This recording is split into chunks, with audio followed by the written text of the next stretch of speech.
Would you believe me if I told you about 1/3 of African Americans that emigrated to Liberia came from the Hampton Roads? Norfolk, especially. There's a special connection between Norfolk and Liberia. Come away with me as we explore the emigration to Liberia through primary sources, interviews, and extensive research. Well, Chapter 7 starts with 3,000 men gathered at Mother Bethel for an assembly to discuss issues regarding relocation of Black people. Many of them rejected these ideas of going back to Africa.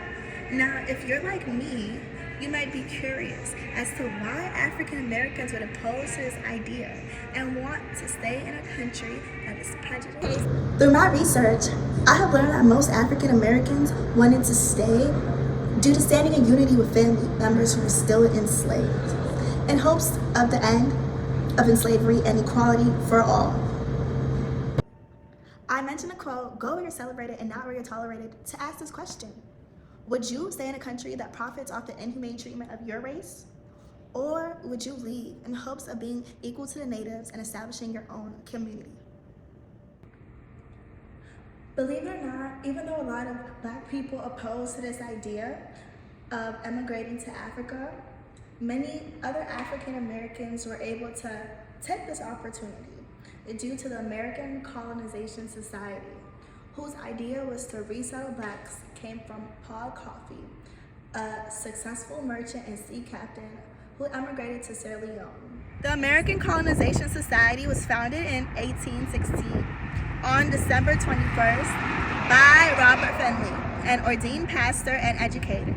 The ACS included many of white abolitionists and slaveholders, who all connected off of one fact: the fact that they didn't want Blacks to integrate in their society. The primary source that I found is called the Journal of Negro History.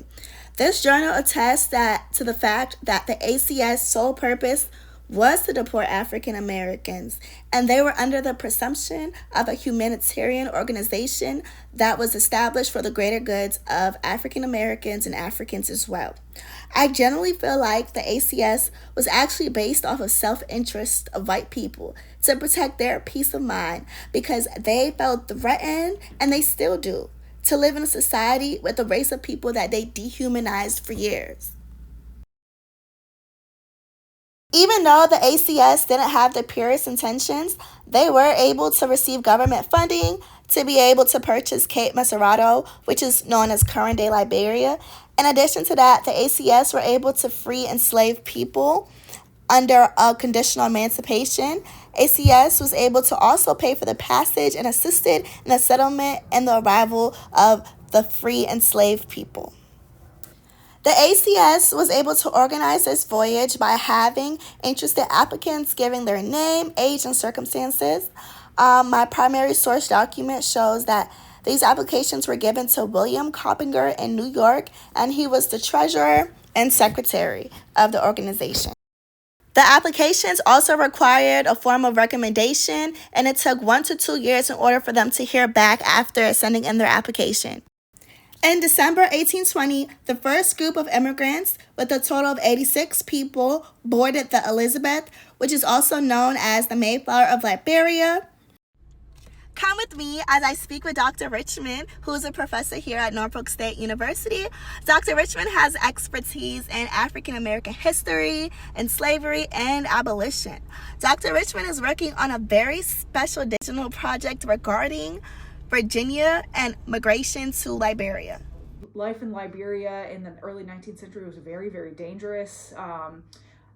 It's a 6 to 8 week voyage, first across the Atlantic, and then once you got there, right here in Virginia, we don't have malaria, other mosquito-borne illnesses, and so they went through about an 18-month seasoning period when they got to Liberia, where they were just going to be sick, and you had to accept that you were going to get malaria, you were going to get yellow fever, and they had, there were doctors there, American trained doctors, but obviously they didn't have antibiotics, they didn't know about quinine yet, and so it was, they did their best they could to nurse people through.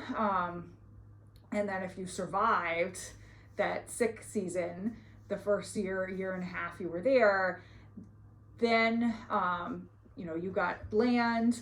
There were tools and resources for you, but relationships between the indigenous people of Liberia and the settlers were not good. Right, there was fighting with Sierra Leone, which was a British colony just to the north. There were raids by slavers, right, because the slave trade was abolished in 1808. So the international slave trade was against the law, but that doesn't mean there weren't people still attempting to capture people from West Africa. And especially in Liberia and Sierra Leone, it was easier to pass captives from those regions off as people who'd been purchased in the domestic trade because they were often born in the Americas. They spoke English, right? And so it was easier for the slavers to kind of pass them off. So there was a constant threat of raids, warfare with indigenous people, disease, accidents, and not to mention, the climate is completely different, right? West Africa's climate is very different than the East Coast of the United States. They were still experimenting with what cash crops would actually grow well and raise money, right? They eventually are going to start exporting coffee, palm wine, and palm oil. Between 1820 and 1865, about 3,700 African Americans immigrated from Virginia alone to Liberia. Most of the African Americans that were able to emigrate were usually farmers, craftsmen, and landowners. Upon arrival, many immigrants died of diseases native to Liberia, others struggled for survival economically, and some did thrive and became leaders of Liberia. The above document is an emancipator table, which includes the state, year of emancipation, and other information on some of the African Americans that emigrated to Liberia. Most of this information can be found at the Library of Congress. As much as I hate to say this, but the settlement to Liberia wasn't all peaches and cream. As mentioned before, most of the settlers got sick within the first year, which resulted in a high mortality rate. In addition to that, the settlers and the natives, which resulted in several attacks on the settlers. The natives were unhappy with the settlers' expansion on the coast of Liberia. Lastly, the trading efforts resulted to a decline due to the lack of need for certain goods. So a lot of economic problems did conspire due to not being able to trade. Regardless of these issues, African American settlers were determined to create, develop, and run their own country. In 1824, Liberia became a republic.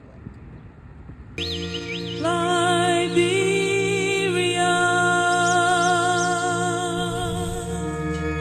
sweet land of liberty, we prophesy to you, you will rise, you will shine, you will prosper in Africa. Yeah, the world. And the capital was named after James Monroe. According to Global Connection Liberia, the settlers attempted to recreate American society by building churches, schools, and homes that closely resemble the South. Most of the blacks that settled later referred to themselves as Americo-Liberians, who continue to speak English.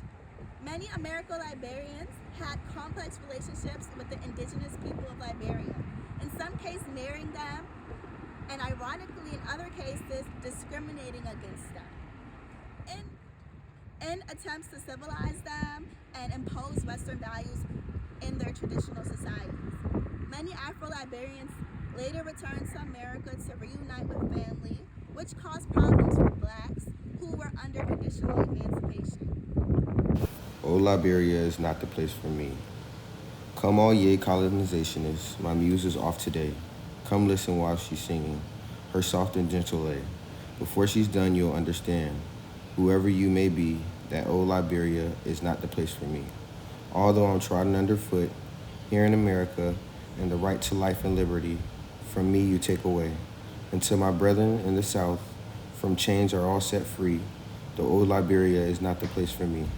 Although their children never cry, and he who can well act the hog for food will never die. For there the yams and the coconuts and oranges are free, yet old Liberia is not the place for me. You say it is a godly land where milk and honey flows, and every jack will be a man. Who there are may choose to go. You say that God appointed there the black man's destiny, yet old Liberia is not the place for me.